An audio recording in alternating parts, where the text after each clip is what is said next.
வணக்கம் நேயர்களே, கடவுளூர் டிவி நேயருக்கு லக்ஷ்மணா அன்பு வணக்கங்கள். இப்போ நம்ம பார்க்க போகிறது வார ராசி பலன் 24ஆம் தேதியிலேருந்து 2ஆம் தேதி வரை எப்படி இருக்க போகுதான்னு பார்க்க போகிறோம். ஸோ எப்போதும் சொல்லதாங்க, லக்னத்துக்கு பாருங்கள். ராசிக்கு பார்ப்பதை விட லக்னத்துக்கு பார்க்க ரொம்ப பர்ஃபெக்டாக இருக்கும். உதாரணமாக ஒரு மகர லக்னம் விருச்சிக ராசினா நீங்கள் விருச்சிக ராசிக்கான பலன்களை பார்க்கறத விட மகர ராசிக்கான பலன்களை பார்க்க ரொம்ப பர்ஃபெக்டாக இருக்கும். முதல்ல வர்றது பொது பலன்கள், அதுக்கப்புறம் தசாபுக்தி பலன்கள் வரும். ஸோ உங்களுக்கு என்ன தசாபுக்தி அந்தரங்கள் நடக்குதோ அதை நீங்கள் மேட்ச் பண்ணி பார்க்கும்போது உங்களுக்கு ரொம்ப பர்ஃபெக்டாக இருக்கும். வீடியோட எண்டில் டிப் ஆஃப் த வீக் இருக்குது, மறக்காமல் பாருங்கள். துலாம் ராசி. ஸோ துலாம் ராசிக்கு பார்த்தீங்கன்னா உங்களுக்கு ராசி அதிபதி சுக்கிரன் பார்த்தீங்கன்னா உங்களுக்கு 8ஆம் அதிபதி 6ல் இருக்கும். வேலை சம்மந்தமான விஷயங்கள் ரொம்ப கவனமாக இருக்கணும். ஸோ இருந்தாலும் ஒரு பெரிய ப்ராப்ளம் வராதனாலும் கொஞ்சம் எமோஷன்ஸ் ஜாஸ்தி இருக்கும். ஸோ கொஞ்சம் கவனமாக இருக்குது ரொம்ப அவசியம். அதுக்கப்புறம் பார்க்கும்போது உங்களுக்கு 2 மற்றும் 7ஆம் அதிபதியான செவ்வாய் 9ல் இருக்கும்போது நல்ல பிரயாணங்கள் நல்ல லாபங்கள் வர்றதுக்கான வாய்ப்பாக ரொம்ப நல்லா இருக்குது. அது மட்டும் இல்லாமல் சுப நிகழ்ச்சியை சார்ந்த விஷயத்துக்காக நிறைய பிரயாணம் பண்ணுற மாதிரி விஷயங்களை கண்டிப்பாக ஏற்படுத்தும். வியாபார ரீதியான விஷயங்களில் நல்ல முன்னேற்றங்கள் வருவதற்கான வாய்ப்பெல்லாம் ரொம்ப நல்லா இருக்குங்க. ஸோ அதெல்லாமே ரொம்ப நல்லாயிருக்கு. அதுக்கப்புறம் பார்க்கும்போது உங்களுக்கு 3ஆம் அதிபதி மற்றும் 6ஆம் அதிபதியான குரு 8ல் இருக்கும்போது அது பரிவர்த்தனை இருக்குது. ஸோ அது பார்த்தீங்கன்னா உங்களுக்கு 6-8 பரிவர்த்தனை கடன் சம்மந்தமான விஷயங்கள் ரொம்ப கவனமாக இருக்கும். வேலையிலையும் கொஞ்சம் பார்த்துருந்துக்கிறது ரொம்ப அவசியம். தேவையில்லாத கடன்கள், தேவையில்லாத பெரிய பணம் நம்ம ஒருத்தர் ஜாமீன் போடுறது இதெல்லாம் தவிர்த்துக்கிறது ரொம்ப நல்லது. ஸோ கொஞ்சம் பார்த்து நடந்துக்குங்க. அதுக்கப்புறம் தாயாரோட உடல்நலம் சார்ந்த விஷயங்களும் கொஞ்சம் கவனமாக இருக்கிறது ரொம்ப அவசியங்க. மற்றபடி பார்த்திங்கன்னா உங்களுக்கு 4ஆம் அதிபதி 5ல் இருக்கும்போது சொத்துக்கள் சார்ந்த விஷயம் நல்ல லாபம் நல்ல ஏற்றங்கள் இருந்தாலும் அதில் ஏதாச்சும் பெரிய சொத்துக்கள் ஏதாவது கடன் பட்டு வாங்கலாம் அப்படிங்கிற எண்ணங்கள் இருந்தாலும் கொஞ்சம் கவனமாக இருங்க. ஏன்னா இந்த பரிவர்த்தனை முடிஞ்சுன்னா திருப்பி குரு 8ல் போகும்போது நம்ம ஒரு எமோஷனான ஒரு டைட்னஸை கொடுத்துரும். அதனால் கொஞ்சம் பார்த்து நடந்துக்கணும். அதுக்கப்புறம் பார்க்கும்போது உங்களுக்கு 6ஆம் அதிபதி மற்றும் 8ஆம் அதிபதி பரிவர்த்தனை இருக்கும்போது வேலையில் ரொம்ப கவனம் தேவை. வேலையில் தேவையில்லாத மன உளைச்சலோ ஸ்ட்ரெஸ்ஸோ ஏற்படுத்துறதுக்கான வாய்ப்புகள் இருக்கிறனால ரொம்ப கவனமாக இருக்கணும். மற்றபடி 7ஆம் அதிபதி 9ல் இருக்கும்போது கணவன் மனைவி வெளியூர் வெளிநாடு பிரயாணங்கள் சில பேருக்கு போகிறதுக்கான வாய்ப்புகளை கண்டிப்பாக ஏற்படுத்தும். 8ஆம் அதிபதியான சுக்கிரன் உங்களுக்கு 6ல் இருக்கிறது. அதுவும் 9லும் பிரயாணங்களில் ரொம்ப கவனம். வெளிநாட்டில் இருக்கணும் தேவையில்லாத ஒரு மன உளைச்சல் ஸ்ட்ரெஸ்ஸஸ் ஏற்படுத்துறதுக்கான வாய்ப்புகள் ரொம்ப கவனமாக இருக்கிறது ரொம்ப அவசியம்.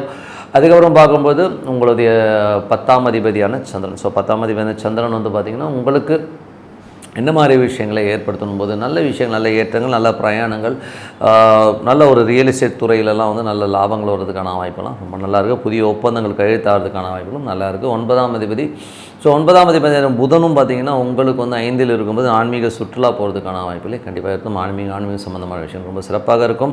அதுக்கப்புறம் பார்க்கும்போது உங்களுக்கு 11ஆம் அதிபதியான சூரியன் 5ல் இருக்கும்போது ஆன்மீக சுற்றுலா மற்றும் குழந்தைகளுடைய விஷயங்கள் பெரிய வெற்றிகள் வருவதற்கான வாய்ப்புகளும் ரொம்ப சிறப்பாக இருக்குங்க. ஸோ இதுவரை பார்த்தது பொது பலன்கள். இப்போ பார்க்க போது தசாபுக்தி பலன்கள். துலா லக்னமாக இருந்து சூரிய தசாபுத்தி சூரியன் 11ஆம் அதிபதியாக 5ல் இருக்கும்போது ஆன்மீக சுற்றுலா ஆன்மீக பிரயாணங்கள் மேற்கொள்வதற்கான வாய்ப்பு ரொம்ப நல்லா இருக்குது. குழந்தைகளுடைய வெற்றி ரொம்ப சிறப்பாக இருக்கும். துலா லக்னமாக சந்திர தசாபுத்தி சந்திரன் பார்த்திங்கன்னா உங்களுக்கு 3, 4, 5 பிரயாணிக்கிற இந்த காலகட்டத்தில் பெரிய வெற்றிகள், பெரிய லாபங்கள், முயற்சியில் பெரிய வெற்றிகள் வருவதற்கான வாய்ப்பு. நிலபுலன்கள் சார்ந்த விஷயங்களில் ஏதாச்சும் முடிகிற மாதிரி விஷயங்கள் அதனால் நல்ல லாபங்கள் வர்றதுக்கான வாய்ப்புகளையும் நல்லா ஏற்படுத்தும். அதுக்கப்புறம் பார்க்கும்போது துலா லக்னமாக இருந்து செவ்வாய் தசாபுத்தி செவ்வாய் பார்த்திங்கன்னா உங்களுக்கு 2 மற்றும் 7ஆம் அதிபதியாக இருந்து அவர் 9ல் இருக்கும்போது சுப நிகழ்ச்சிகள் சார்ந்த விஷயத்துக்காக கொஞ்சம் பிரயாணம் மேற்கொள்வதற்கான வாய்ப்புலாம் நிறைய இருக்குது. அது மட்டும் இல்லாமல் வெளிநாட்டில் இருக்கணும் நல்ல பெரும் பணம் வருவதற்கான வாய்ப்புலாம் ரொம்ப நல்லா. பட் இருந்தாலும் செவ்வாய் குருவுடைய சார்பிலும் சின்ன மன உளைச்சலை கண்டிப்பாக கொடுக்கும். அதனால் கவனமாக இருந்துக்கோங்க.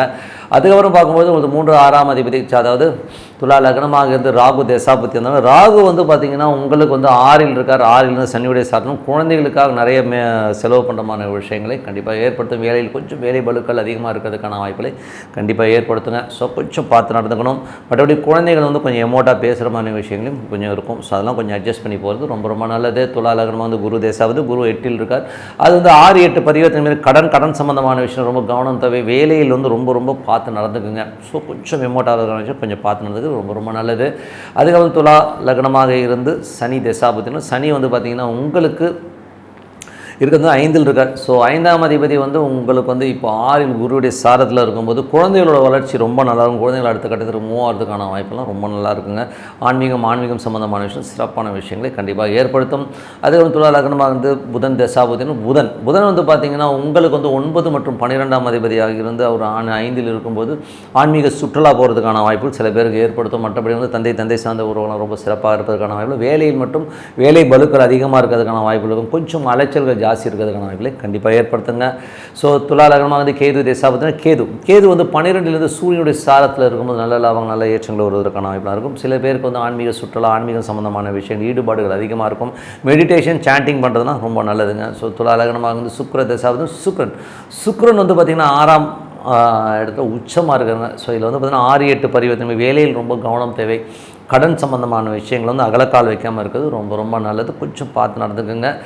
ஸோ இதெல்லாமே வந்து பார்த்திங்கன்னா நீங்கள் வந்து ஒரு கேல்குலேஷனில் இருக்கும்போது கொஞ்சம் அலர்ட்டாக இருக்கிறதுக்கான சொல்கிறது தான். ஸோ கொஞ்சம் பார்த்து நடந்தது ரொம்ப ரொம்ப நல்லது. எப்போதுமே சொல்கிறதாங்க ஒரு பிரார்த்தனை, எப்படி ஒரு 3 வேளை சாப்பாடு ஒரு வேளை தூக்கம் ரொம்ப முக்கியமோ அது மாதிரி வந்து ஒரு பிரார்த்தனைங்கிறது வந்து ரொம்ப ரொம்ப முக்கியம். ஸோ அதனால் மனதார இறைவனை வந்து பிரார்த்தனை பண்ணி அது வந்து என்ன சாமியாகனா இருக்கலாம். ஸோ இப்போ வந்து ஈஸ்வரன் பிரார்த்தனை பண்ணி ஓம்னு வச்சாகணும் உள்ளுக்குள்ளே அந்த பிரார்த்தனை வரணும். ஸோ அந்த மாதிரி பிரார்த்தனை பண்ணும்போது கண்டிப்பாக நம்ம வாழ்க்கையில் அடுத்த லெவல் போகிறதுக்கான ரொம்ப சிறப்பாக இருக்குது. ஸோ இப்போ பார்க்க போகிறது tip of the week. So tip of the வீக்கில் இப்போ நம்ம பார்க்க போகிறது என்னென்னா சூப்பர் ஸ்டார். நிறைய பேர் வந்து கேட்ட கேள்விகள் என்னென்னா சூப்பர் ஸ்டார் ஜாதகம் எப்படிங்க அப்படிங்கிற மாதிரி. ஸோ சூப்பர் ஸ்டார் ஜாதகன்றது வந்து அவர் வந்து ஒன்று ஜெனட்டிக்கில் வரதாக இருந்தாலும் மேஜராக அந்த விஷயங்கள் எப்படி வரும்னா இப்போ வந்து ஒரு ஜாதகம்னு எடுத்துட்டோம்னா வெறும் ஒரு ராசி கட்டத்தை மட்டும்தான் நம்ம பார்க்குறோம். ஸோ ராசி கட்டம் பார்ப்பாங்க, இல்லை சில பேர் நவாம்ச கட்டம் பார்ப்பாங்க. பட் அப்படி கிடையாது. கிட்டத்தட்ட வந்து 32 கட்டங்கள் வரும். ஒரு ஜாதகம் வந்து 32 கட்டமாக பிரியும். பட் நம்ம இப்போ எடுத்துக்கிறது 32 பார்க்கல 16 கட்டங்களாக அதை பிரிப்போம். ஸோ அந்த 16 கட்டங்களில் ஒரு கிரகம் வந்து வலுவாக உட்காருங்க. ஸோ அந்த ஒரு கிரகம் என்ன கிரகம்னு பார்த்து அது தசாபுத்தி அந்தரங்கள் நடக்கிற காலகட்டத்தில் அவங்க சூப்பர் ஸ்டாராக இருப்பாங்க அப்படிங்கிறது தான் உண்மையான விஷயம். ஸோ அதில் வந்து பார்த்திங்கன்னா அட்லீஸ்ட் வந்து இந்த 16 கட்டங்கள்லையும் அது சூப்பராக இருக்குமானா 16 கட்டங்களில் சூப்பராக இருக்குது. அட்லீஸ்ட் ஒரு 10 கட்டங்களில் வந்து அது வந்து அட்டகாசமாக உட்காந்து அது தசாபுத்தி அந்தரங்கள் நடக்கும்போது ரொம்ப சிறப்பான பலன்களை கண்டிப்பாக கொடுத்துரும். ஸோ மேஜராக வந்து இதோட பேஸ் வந்து ராசியாகிறதும் அதில் வந்து பிரிகிற கட்டங்கள் தான் வந்து அவருடைய வாழ்க்கையை நிர்ணயம் பண்ணும். பட் எல்லாருக்குமே 16க்கு 16 சூப்பராக இருக்கணும். 16க்கு 16 யாருக்குமே சூப்பராக இருக்காது. 16க்கு ஒரு 10 இருந்தால் ஒரு சூப்பர் ஸ்டார். இதுவே வந்து ஒரு 6 இருந்ததுன்னா ஒரு நல்ல ஒரு செல்வந்தன், ஒரு பெரிய செல்வந்தனாக இருப்பார். ஓரளவுக்கு ஒரு பெயர் புகழ் இருக்கும். 5 இருந்ததுன்னா ஓரளவுக்கு மீடியமாக இருக்கிற அதோட கம்மியாக ஒரு 3 வர வந்தாலே ஓரளவுக்கு நல்லா தான் இருப்பாங்க. ஸோ பட் இந்த 2, 1 அந்த மாதிரிலாம் இருந்ததுன்னா ரொம்ப ஒரு நார்மல் லைஃபாக தான் இருக்கும். கொஞ்சம் லோயர் லைஃப்லையும் மாட்டிக்கிறது இந்த மாதிரி தான். பட் என்ன தான் இந்த கிரகங்கள் வலுவாக அமைஞ்சாலும் அந்த தசாபுத்தி காலகட்டங்களில் மட்டும்தான் நமக்கு பணத்தை கொடுக்கும், நம்ம சூப்பர் ஸ்டாராக வைக்கும்ன்றது தான் உண்மையான விஷயம். ஸோ அந்த தசாபுத்தி காலங்கள் எப்போ வரும், அந்த காலகட்டங்கள் எப்படிங்கிறது தான் மேஜராக வேலை செய்யும். அப்போ தான் வந்து இவங்களுடைய ஸ்டாருங்கிறது வேலை செய்யும். அது நேரத்தில் சில நேரங்கள் வந்து பார்த்திங்கன்னா 30 வருஷம் 35 வருடங்கள் 50 ஆண்டுகள் வரை வந்து நம்ம சூப்பர் ஸ்டார் 50 ஆண்டுகள் வரை வந்து அவங்க சூப்பர் ஸ்டாராக இருந்திருக்காங்க. அது எப்படின்னும் போது அவங்களுக்கு வந்து நடக்கிற தசாபுத்திகள் அந்தரங்கள் ஒரு பக்கம் பர்ஃபெக்டாக உட்காந்தாலும் ஒரு திசைக்கு அப்புறம் அடுத்த திசைக்கும் வந்து பார்த்திங்கன்னா அதே ஸ்டார் லாடோ அந்த மாதிரி நட்சத்திரங்கள் வந்து ஒரு பேஸாக அமைஞ்சு அது தசாபுத்தி நடத்தும் போது அது ஒரு பெரிய சூப்பர் ஸ்டார் லாங்குவிட்டி நிறைய கொடுக்குது. இப்போ இளையராஜா எடுத்திங்கன்னா மோர் தென் ஒரு 30 இயர்ஸ்ன்னு சொல்லுவோம். ஸோ சிவாஜி கணேசன் சார் எடுத்திங்கனாலும் ஒரு 30-35 ஆண்டுகள் வந்து ஒரு பெரிய ஸ்டார். எம்ஜிஆர் எடுத்தாலும் அதே மாதிரி ஒரு காலகட்டங்களில் எல்லாருமே ஸ்டாராக இருந்துங்கன்னா காரணம் அந்த கிரகங்கள் இந்த 16 கட்டங்களில் இருக்கிற இடங்கள் அந்த வந்து ஸ்ட்ராங்காக உட்காரும்போது தான் இந்த விஷயம் நடக்கும். அதுவும் வந்து 2 பெரிய பிளானட்டாக வரும்போது ஒரு சனி குரு இந்த மாதிரி ஒரு பெரிய பிளானட்டாக இருக்கும்போது 19 + 16 போது அதோடைய ஆண்டுகள் வந்து அதிகமாகிடுது. கிட்டத்தட்ட வந்து 30-35 ஆண்டுகள் வந்து ஒரு பீக்கான ஒரு ஸ்டேஜ் கண்டிப்பாக கொடுத்துரும். 50 ஆண்டுகள் வந்து அந்த ஸ்டார் லாட்ஸ் வந்து ரொம்ப சப்போர்ட்டிவாக இருக்கிறனால தான் அது சூப்பர் ஸ்டாராக இருக்கும். பேர் வைக்கும்போது கூட பார்த்திங்கன்னா இப்போ நான் பேர் வைக்கும்போது வந்து நியூமராலஜி பிரகாரம் நிறைய பேர் நிறைய மெத்தட்ஸை ஃபாலோ பண்ணாலும் நான் வைக்கிறது வந்து இந்த 16 கட்டங்கள் வந்து எந்த கிரகம் வலுவாக இருக்குதோ அந்த நேமில் வைங்க, அது ரொம்ப சூப்பராக இருக்குன்றது தான் உண்மையான விஷயம். ஸோ அதனால் சூப்பர் ஸ்டாருங்கிறது இப்படி தான். ஏன்னா வந்து இந்த ஒரு ராசி கட்டத்தை மட்டும் வச்சு இவர் சூப்பர் ஸ்டார் இல்லைன்றதான் விட 16 கட்டங்கள் தான் நிர்ணயம் பண்ணுது. அது வந்து பார்த்திங்கன்னா ஒவ்வொன்றும் ஒவ்வொரு காலட்டம். இப்போ வந்து ஒரு ராசி கட்டத்துக்கு நவாம்ச கட்டத்துக்கும் ஒரு 22 நிமிடங்கள் வந்து டிஃப்ரென்ஸ் வரும். 22 நிமிடங்களுக்கு ஒரு நவாம்ச கட்டம் மாறும். அதேமாதிரி திரிகோண கட்டங்கள் 10 டிகிரிக்கு ஒரு முறை வந்து மாறும். அந்த மாதிரி ஒவ்வொன்றும் ஒவ்வொரு காலகட்டத்தில் வந்து அது மாறிக்கிட்டே வரும்போது அதில் சூப்பராக உட்கார்ற கிரகம் அட்டகாசமாக வேலை செய்கிறது தான் உண்மையான விஷயம். இது வந்து நாங்கள் ப்ராக்டிக்கலாக எல்லா இடத்துலையும் பார்த்தது தான். உங்கள் ஜாதகம் அது இருந்தால் நீங்களும் சூப்பர் ஸ்டார் தாங்க. ஸோ என்னை பொறுத்தவரை நிறைய பேருக்கு அந்த தசாபுத்தி அந்தரங்கள் வராதனால வெறும் அந்த புத்தி காலகட்டங்களில் மட்டும் சில பேருக்கு வந்து நல்ல யோகம் நீங்கள் கூட பார்க்கலாம். சில பேருக்கு ஒரு 2.5 வருஷம் பிச்சுக்கிட்டு கொட்டிச்சிங்க, அதுக்கப்புறம் ஒன்றுமே இல்லைங்கன்னு சொல்கிறவங்க நிறைய பேர் பார்த்துருக்குறோம். சில பேருக்கு வந்து ஒரு பெரிய ராஜயோகமாக அந்த 2.5 வருஷமே முடிஞ்சிடும். எனக்கு தெரிஞ்ச ஒரு நண்பர் இருக்கார்.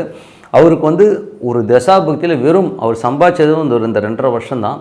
அந்த 2.5 வருஷத்தில் அவருக்கு வந்து ஒரு 100-150 கோடிக்கு மேலே வந்து காசு வந்துருச்சு. அதுக்கப்புறம் அவர் ஏர்ன் பண்ணவே இல்லை, அந்த 150 கோடியோட செட்டில் ஆகிடாரு. ஸோ அந்த மாதிரி யோகங்களும் கொடுத்துரும் சில பேருக்கு. அதுக்கு வந்து அந்த தசாபுத்தி கோச்சாரம் எல்லாமே மிங்கிளாகி வரும்போது அந்த யோகங்களை கொடுத்துருங்கிறது தான் உண்மையான விஷயம். ஸோ நீங்களும் ஒரு சூப்பர் ஸ்டார், உங்கள் ஜாதகங்களும் இந்த மாதிரி அமையும் போது கண்டிப்பாக நீங்களும் சூப்பர் ஸ்டார் தான். இப்படி தான் இந்த ஜாதகங்கள் ஒர்க் ஆகுது. ஸோ கண்டிப்பாக வந்து இதை வந்து ஒர்க் அவுட் பண்ணி பாருங்கள். ரொம்ப சிறப்பான பலன்கள் கண்டிப்பாக. இதுக்கு பிரார்த்தனை ரொம்ப அவசியம். நீங்கள் பிரார்த்தனை பண்ணிங்கன்னா உங்களுக்கு அதிர்ஷ்டம் தேடி உங்கள் கூட வந்து உட்காந்து தெய்வம் இருந்தால் அதுக்கப்புறம் அது ஈடு இணை வேறு எதுவுமே இல்லை. ஸோ மேலும் தகவலுக்கு நீங்கள் வந்து என்னை பற்றின ஒரு டீட்டெயில் வேணும்னா masterlakshmi.com அப்படிங்கிற ஒரு வெப்சைட் இருக்குது. masterlakshmi.comல போய் பாருங்கள். சிறப்பான பலரும் கண்டிப்பாக இருக்குன்னு சொல்லிட்டு உங்களிடம் விடைபெறுவது உங்கள் லட்சுமி நாராயணன். நன்றி, வணக்கம். கடவுள் அருள் டிவியை பார்த்தமைக்கு நன்றிகள். மேலும் இது போன்ற தகவல்களை தெரிந்து கொள்ள கடவுள் அருள் டிவியை சப்ஸ்கிரைப் செய்யுங்கள். மறக்காமல் பெல் ஐக்கானை கிளிக் செய்யுங்கள்.